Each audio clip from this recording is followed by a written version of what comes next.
Hey everybody, welcome to SJGames Live. A little different here. I'm Jimmy. We've got Brandon and Will with us here in the call, and it might be a little bit noisy because we are coming to you live from our booth at BoardGameGeek Con. Randy's here with me. Say hi, Randy. And we're here at a 4 day long convention. Well, 4 days for everybody else. Started a couple days ago for us. Of board gaming and mostly board gaming. It is their big features are having a ton of space to play open gaming, having a huge board game library, and having a respectable dealer's room, which is what we're in right now. We're showing off. Let me pop over to the other camera so we can see more than just me here. Chad says we see Jimmy in the mirror dimension. Oh, my flipped around. Yeah, all right. But there we go. This will be the right way. All right, so we're showing off Car Wars 6th Edition, including the new expansions here. When people get their eyes on this, we've got Hack and Slash Deluxe, which I showed you guys recently. Our most Euro-like game with Pathfinder Revolution that we are showing off to people here. And of course, we've got some of the other new releases of Wiz War, Express, and Munchkin Shadowrun.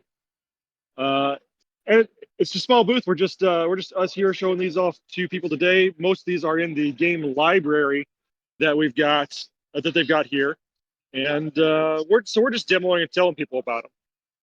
Car Wars. Pop back around. So yeah, that's what we're showing off at the show. So if you're here or we're going to be here, come by and see us. We'll be glad to tell you about any of those things. And if you catch us after hours, we're going to be playing games with everybody else. We've already gotten in, what, three or four last night? Yeah, there was a donut shop game, which is kind of like a nice end of the night thing. Yeah, and then that was the game we got for the door prize, and yeah, some good door prizes. And then we played Intarsia, which is won by the folks who did Azul, I believe. Yeah. Big convoluted Euro game. A lot of scoring mechanics going on in that. But we're going to go ahead and walk around the dealer's room a bit. So I'm going to change directions here. And it's not the biggest dealer's room in the world, but we do have a lot of stuff going on. Let's pop out around front here. So coming down into the dealer's room, you can see we are just down the front doors over there with Indian cardboard up in front of us here. Let's walk over. So it's not huge, but there's a good 50 or so dealers here. We've got SETI and Little Alchemist from SJGames. I hear SETI's a really good one. We've got the good folks at Toppers who run we have one of their things in our studio for our game table in the studio. GM Dave's Adventures here, some dice companies, some cool dice towers. What are those? Like those. Are those cats? Those are those dice masks. Towers. The masks on the shirts. Up to your left. Up to the left. Up to your right. To my right. To your left. You're just looking everywhere, but right above the to the left of the dice towers, there's some shirts. Oh, I see those. Those appear to be masks. Yeah. Oh, those are cat masks. Okay, cool. Those are cat masks. Thank you, Jimmy. Oh, your daughter handmade those? Sweet. You did some cool dice towers, handmade masks and shirts. Cool. Let's more dice and dice accessories. Some really nice, looks like resin cut marbled dice trays. Oh yeah. Some nice maps over here. You can, in fact, get games here. Some of these shops are set up on the end here with some stuff. I may be sending somebody there in a little bit. Yep. All Plays here. They've got their big wall O games set up with a lot of their little demos set up here. And they're so nice, really Jimmy, cool. we have demos at our booth, right? But are you selling games there too? We are not selling games at this show. Okay. We're just doing explanations and demos of booth, and a lot of our stuff is in the game library. Right. We've got Play to Z with Zev from previously Z-Man Games there. We've got a cool digital to tabletop conversion of Slay the Spire over here, Oh, which looks really nice. neat. Got our friend from Amigo Games, Alex, you may remember, previously did conventions for us. And let's see, down the other aisle, we've got Common Ground Games here with a lot of their stuff. Goop, the Christmas edition, which is a really fun game. And then What? we've Goop? got Sabers. You want some Goop? Oh, Saber games here? Nice little non-gaming accessories. Oh my, what Always are- fun. non-gaming accessories, but yeah, you still need those though. You still need one of those. Oh, I Nat know. 20 sabers. Do they have Yeah. dice in them? No, those are just combat lightsabers. So we just smack each other at the table. Art stuff here. Exactly. I mean, I don't condone that, then but you've that's got, what I would do. BoardGameGeek has their store here, so a lot of stuff for their logos and a lot of their game promos that are specifically made for BoardGameGeek and stuff, and extra little component things, all sorts of little upgrades and stuff for all your favorite board games. Are they selling their art prints in that booth? At BGG, Yeah, they have. They have let's see. like fine art prints that are like covers of board games reimagined. That are pretty cool. I don't see those here. Okay, they I they do just see something else. I'm posted. probably got to get some of later. They just posted a Dragon new roast wave of coffee. them. Oh wait, yeah, there they are. The Yeah. artist series. There we go. Yeah, Yeah, Cool. yeah, they've got some of those there. So yeah, this is a lot of what's going on in the dealer's room. There's a few more aisles that didn't go down, but World of Trash? get- What? it's a whole bunch of There's a- art of like Oh, possums and squirrels and rats. Like you can get a nice little oh, they got both sides of the aisle, huh? That's cool. Yeah. Desk mats. Interesting. Well, I think one is a game and one is just art for it. Gotcha. Yeah, so this is a bigger. Will can attest. This is bigger than several years in the past. Oh, As far as sorry about the finger there. where are we going now, Okay. Jimmy? Okay. Yeah, I'm trying to. I lost you guys here exactly. So Oh, you can't see us. We're here. Don't I'm worry. here. We Yeah. can still see you. Here, It's all cool. good. Good. So that is what's going on by and large in the dealer room here. And Will can attest this is bigger than it's been in previous years. It used to be pretty small because the dealer's hall is not really the big focus of this show. Right. It's here. People like to see what is new that's come out from all the publishers and everything, and like to be able to pick up games. But the big focus of the show is where we're on our way to next. So we're out of the dealer's hall. We're going down to the other big feature on the lower level of this hotel. There are two rooms that we're going up to. One is the hot games room, which is the brand newest games that they brought back or got copies of, brought back from Essen or got copies of new, are on set up on the tables. You can come to the table, play the newest stuff at that table. That game is just there all the time, 24/7, sitting in the table in the hot games room, which we're going to be going by here. Right here. yeah. And So if anybody Oh, these doesn't there we are know, go. all the Essen happens in October, so some of these games will have been published in Europe just like a month ago for the very first time ever. So they won't be coming Yeah. to America as quick as you could play them right now, unless you were maybe also in Essen Exactly. or got lucky. They're the brand newest things. Like that's SETI right there, which is Yep. It's got two tables with the SETI set up. But yeah, this is the whole hot games room where those are set up permanently. Now Ooh. the other main feature that people are really here for is the libraries, which is something to behold. Let me swap around here because this is something you want to see me on. You want to see The Holy library moly. is this the is library is the best feature of the show. Looks like my garage. this is. Oh wait, I found something in the library. Hey Devin. Hey, it's How's it going? Devin. Hi. What's up, Devin? Devin's- Brandon Will and stream said hi. Devin's not on the clock right now. He's Unlike there Randy. having He's not, fun. Yeah. So this library, this part of the library, and we're still scrolling over this part of the library. These are the new games. These are the ones that have come out in like the last 1 to 3 years. My goodness. Right? So we had Z. They're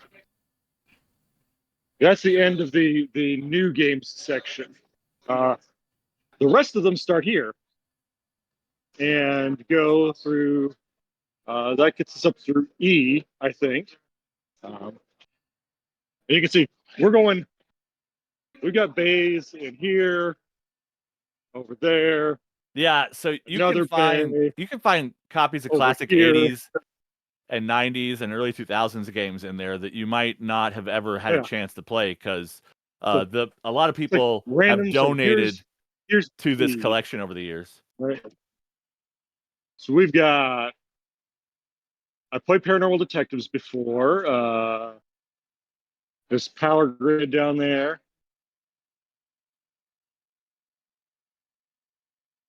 Like this is just the P's in the non-new games section. Jimmy, how many games start with pickle? There's Pandemic. There's a few Pandemics. There's the Pathfinder Rise of the Rune Lords. That's what I was thinking of. Pyramid Arcade from Looney Labs is down there. Just the Portal game that came out. I think I saw that the first time here at this show. Pathfinder Revolution. Came out years ago. Yep, we do. We've got it in the library. Chat wants to know where is the SJG shelf. There's no shelf. We're scattered throughout. It's all alphabetical. It looks like. Yep. It's all alphabetical. Maybe not perfectly alphabetical. No, because when you check a game back, so when you've got a badge, right? And your badge has a code on it. All these games also have a code. Yep. Barcode on them. QR code. So what happens is you come in here, you grab the game that you want, you take it up to the register or the library stand. They scan your badge, they scan the game, it's checked out to you. These games, the ones that are just on the normal shelves, you can have them out as long as you want to. You can have one game out at a time. The new games, the first wall and a half that we saw, since they're new, you can only have those out for 4 hours at a time. And the library is open like 8 a.m. to midnight. So you can come in here, grab a game, or come here with 3 friends, each grab a game, go out, find a table, play them until you're done, come back, swap in for some more. And I think we get down to Z. Here's the end. Here's the Z's. Zombicides. Yeah. Zombicides. Django, that's it for Z? All the zombie games. Okay, there's some. Okay. That's it. Yeah. The last 2 shelves there are Z. And you check it out with the fine volunteer staff over here, and they will let you take your game out and check it back in when you're done. I'm waving at them in spirit because I know they can't see me. One of the most fun things to do at the show is have you and all your friends go to the library, each grab a game, and then meet back up and see who wants to play what and that kind of thing. Because somebody will have hunted for a game, but other times you'll just hear people talking about a game they think is cool in the library or as they're returning someone playing it. Yeah. Yeah. Were there any other questions about the library before I walk away from it? Let's see. Chat says, what is this? Driver says, had a great game of Illuminati yesterday at BGG, so someone's there. And then someone else says, we sell the bullet dice. Why not? We sell bullet dice. Why not saber dice? Saber dice? Yeah. So someone a few years ago at Gen Con had dice sabers. Did they? They were about 2.5 feet long, with like it was a plastic, clear plastic tube on a handle, and it had with dice in it, gem colored, green, blue, or red dice in it as they light in the saber. Mm-hmm. So someone's done that before. They should be candy dice. That would be even cooler.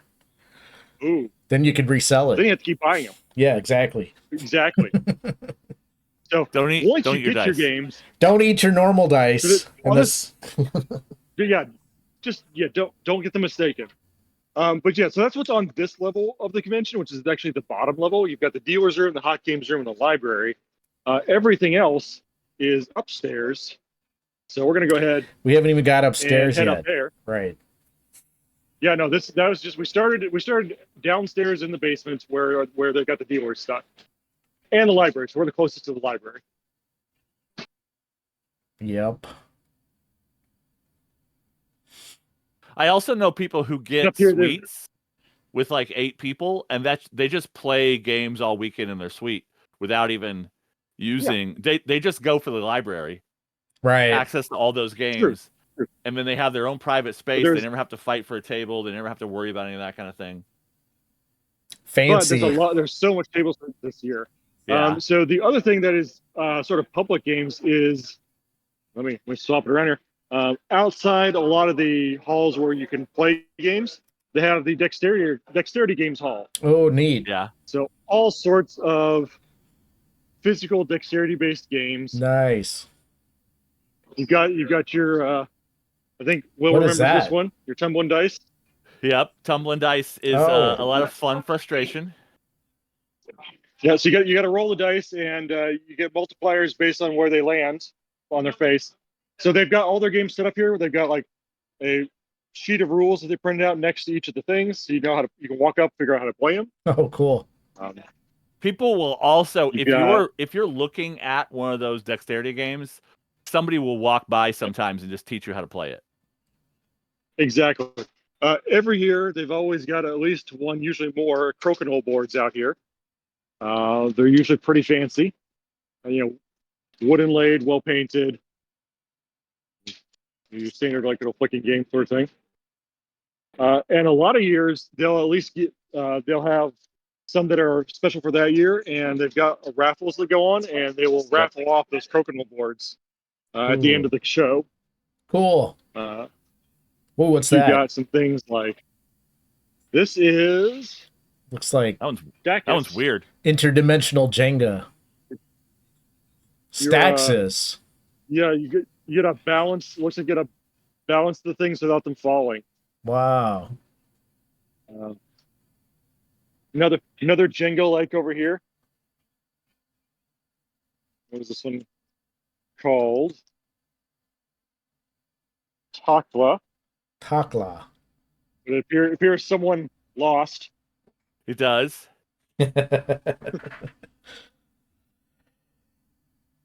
I've seen this one a few times. This is another stacking balancing game.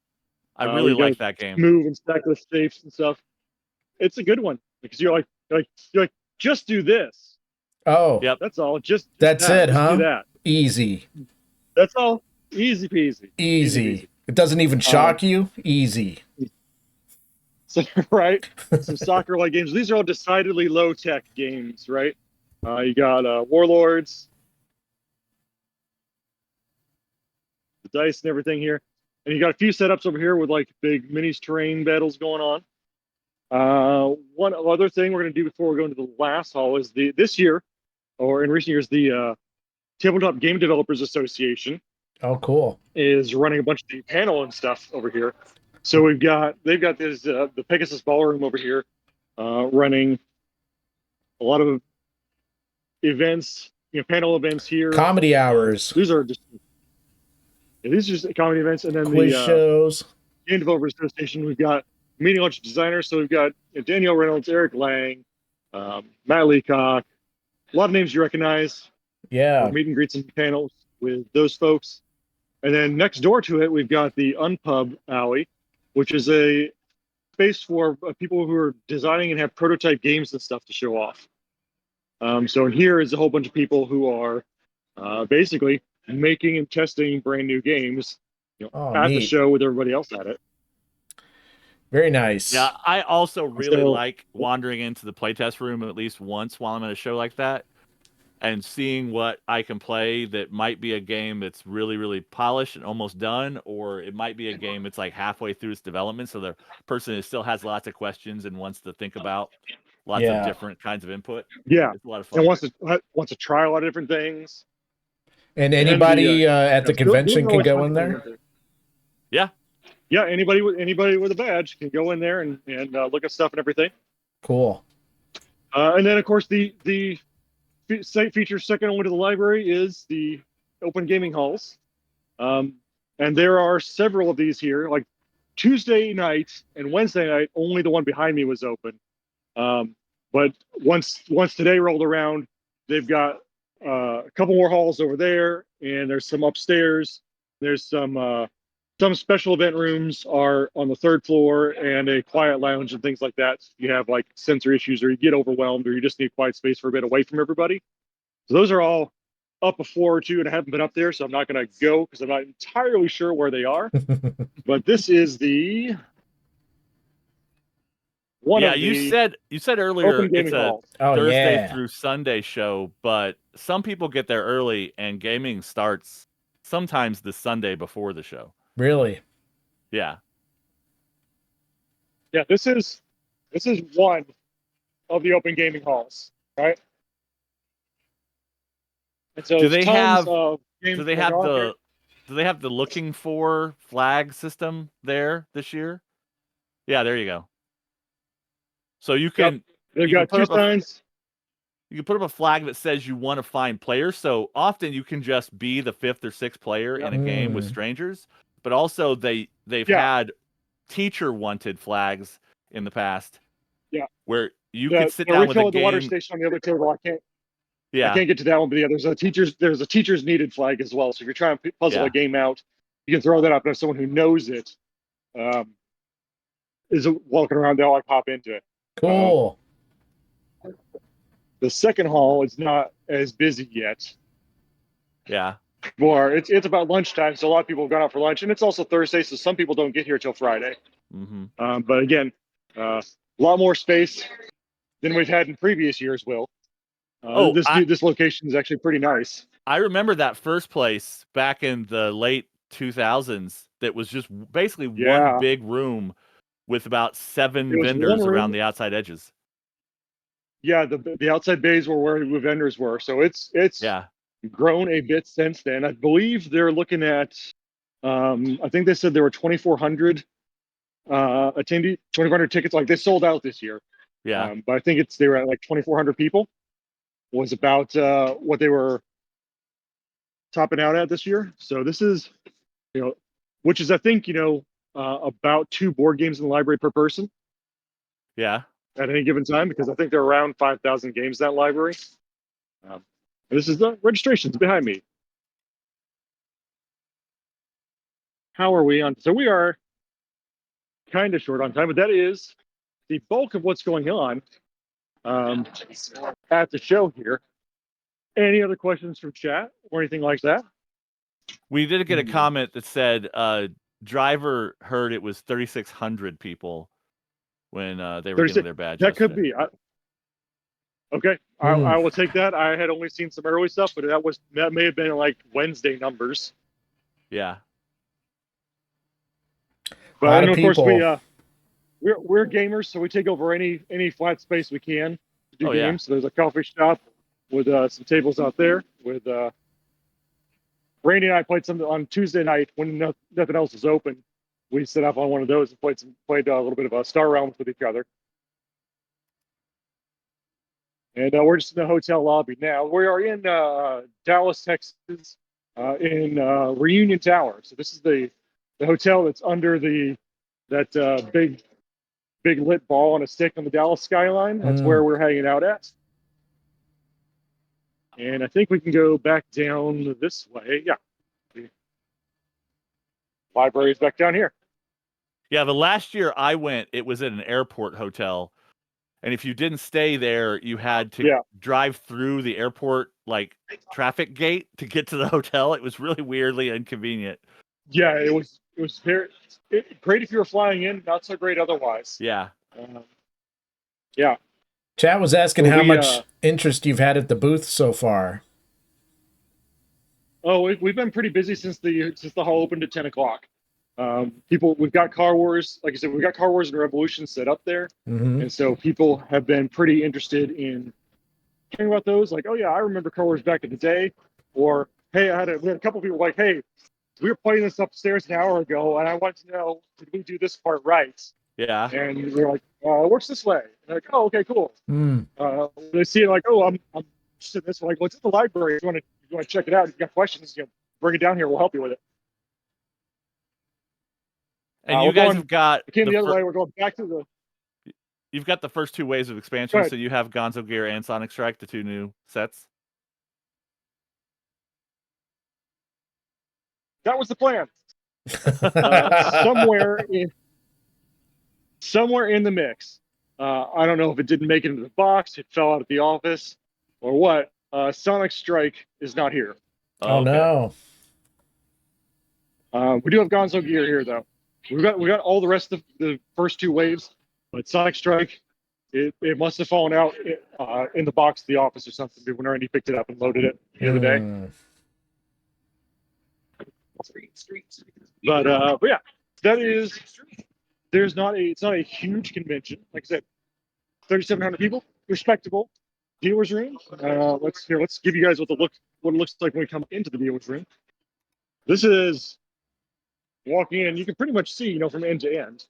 We've got that's so much bigger than the last time I was there. And then the other end down over here.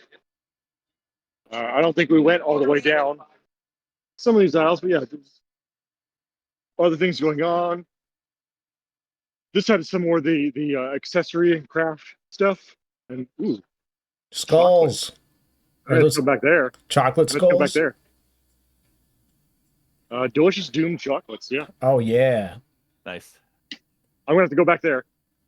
You're speaking my love language. Some art booths here. Art and games. Revenge of the Dodos.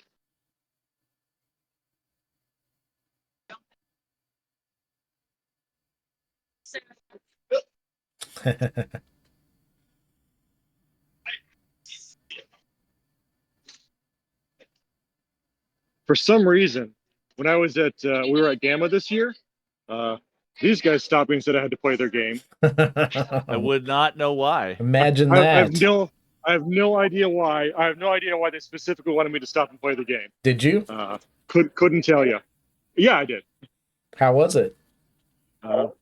It's pretty good. It was entertaining. It's a very social game. Yeah. It's like a social party game thing, so it's not everybody's style. But it was good. We got Pegasus always with their shirts. Nice. Yeah. And then I think we walk back up here. We'll find somebody in a Hawaiian shirt with Munchkin stuff on it. Maybe he ran off while you weren't looking. He wouldn't do that. That'd be unfortunate because that means no one in the booth. He wouldn't do that. It was his job. It was his job to be at the booth while I walked around and showed you guys everything. So, so hopefully he has not abandoned his responsibilities.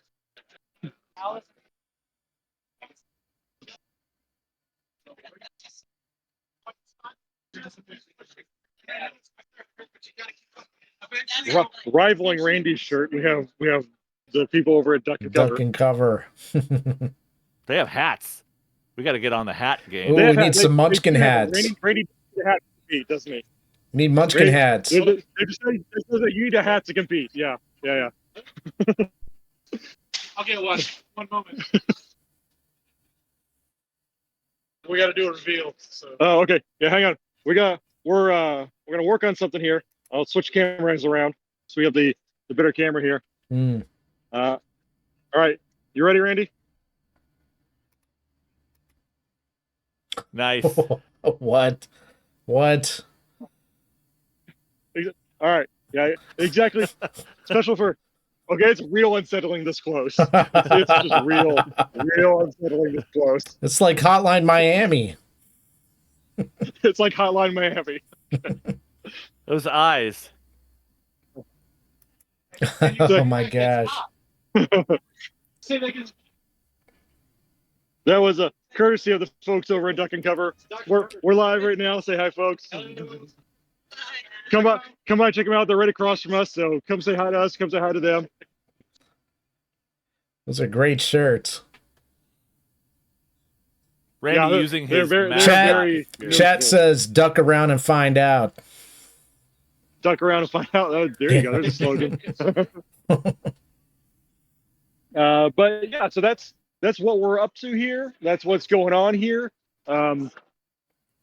We're down at 5 o'clock in the dealer's room every day, so we go get some food, and then we get in a good 4 or 5 hours of board gaming ourselves, which is really nice to do. Like you remember, Will, like being able to just like I worked the show for many years early on, and it was always nice to like have that time. And then the 1 or 2 years I came here on my own recently to this location, and like multiply that by just having all day to do whatever is fantastic. And if you're not familiar with why this is called BoardGameGeek Con, there's a website called BoardGameGeek that is a site about everything you need to know about board games.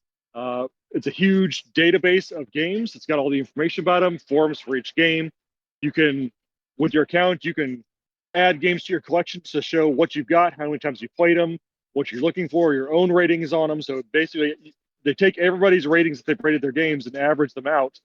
So these games have a ratings and rankings, and there's news and everything else. So it's a great site if you're into board games, have a big collection, like to track it, or like to talk to other people who are into those sorts of things too.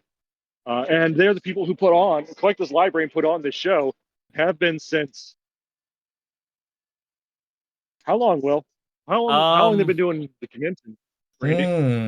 I dropped a link in the chat for anyone who's never been there. 2010, at least? Yeah.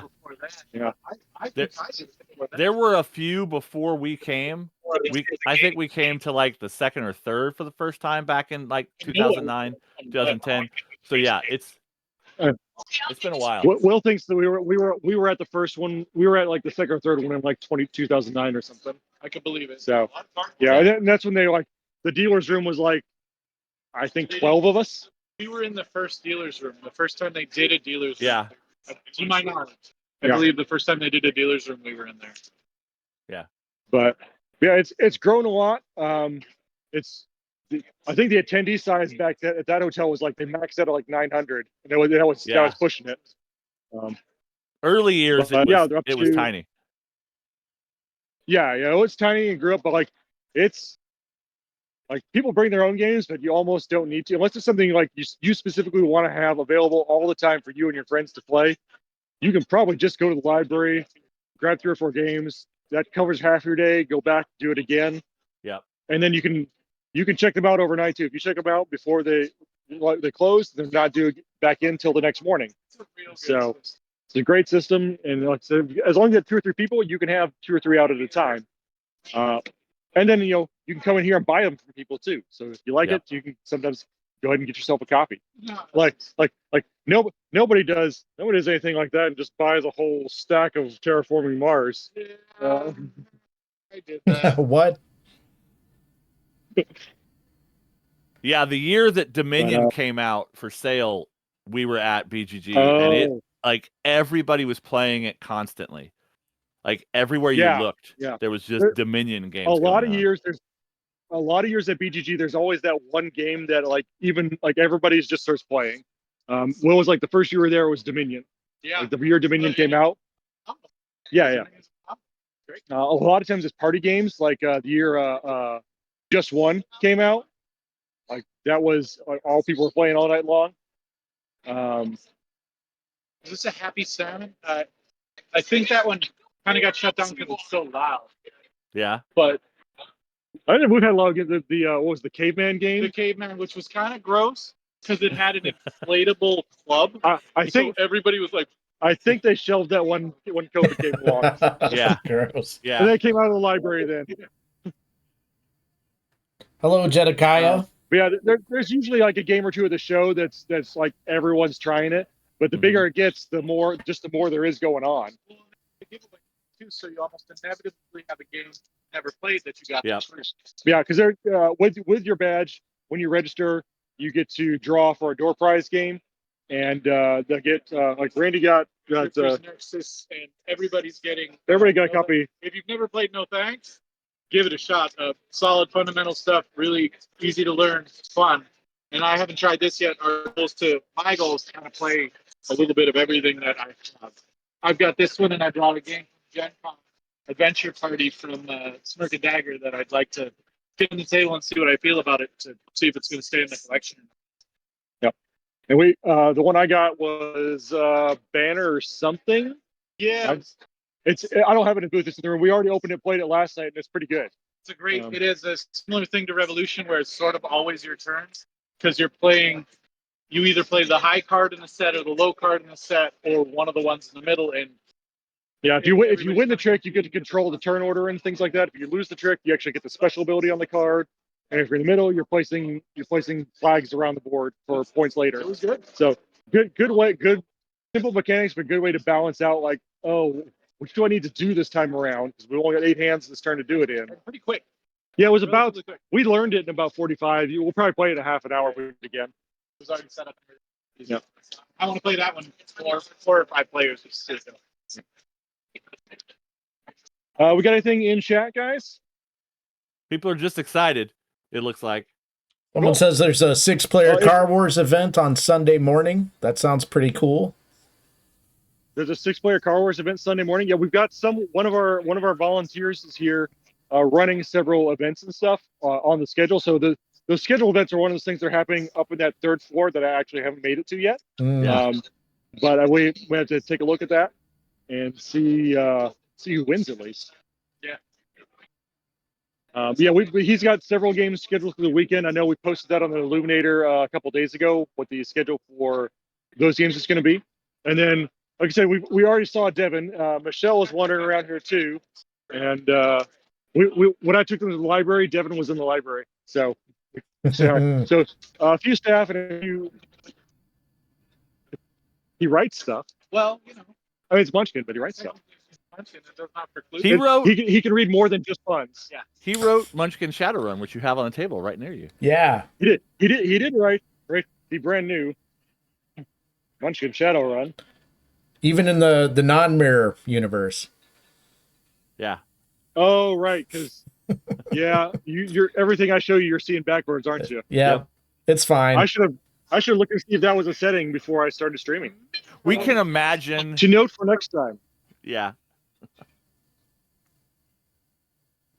All right, well, I think we've pretty much covered everything we're going to here. It's kind of a short stream, but it was also kind of an experiment because we didn't even know if the signal was going to get out of this basement level we were in. Right. Yeah. So if you like this kind of on location thing, we're going to some more shows. We're going to be at PAX Unplugged in a few weeks. So yeah, that's going to be really good. It's going to be a much bigger show than this one. Much more folks in Philadelphia. So we may try to do some of this again. So if there are things you liked about this or more things you want to see, if we do these live from a show on location streams, let us know. Give us some feedback. Hop in the Discord. Brandon linked the Discord. And or comment on some of our socials on what you'd like to see if we do some more of these from convention streams, because it's not something we've tried doing before. And we thought this show was small enough that the Wi-Fi and cell signal probably wouldn't be overloaded. So we could at least give it a try and have the best chance of trying to figure out the format, what works and what doesn't here. Any last thoughts from Chad or from you, Will? No, I'm just a little bit jealous. Well, come down. I need to try and make it down there like Devin, just on my own free time one of these years, because there's so much to do. We've seen a couple staff here already. I think we're going to see at least 1 or 2 more. Yeah. Randy and I are the only ones who are here working. Everyone else said, "Oh yeah, that's cool. We'll be there." We're not going to show up for the booth though. That's on you guys. We're gonna go play some games. We'll get our gaming in here too. We will. We'll get some in. All right. Well, everybody, thank you for joining us live at BoardGameGeek.CON. All right. We will see you back next week in the office. I think we're going to be talking some Car Wars next week, but I don't have, obviously, my laptop in front of me to check the schedule. But we'll be back next week, 2 p.m. Central on Thursday for SJGames Live. And Brendan, we're going to have to set this banner back up when we get home. Yeah. This is the studio backdrop that we borrowed for the show. Because our bigger stuff is already on its way to PAX. Okay. So we couldn't bring any of it here. All right. Well, thank you again for joining us, everybody. Thank you, Will and Brendan and Randy, for joining it, being on the stream. And we'll see all you folks next week on SJGames Live, or this weekend if you come down to BoardGameGeek Con and come play some games with us. Bye. All right. Bye, folks. Take care. Bye.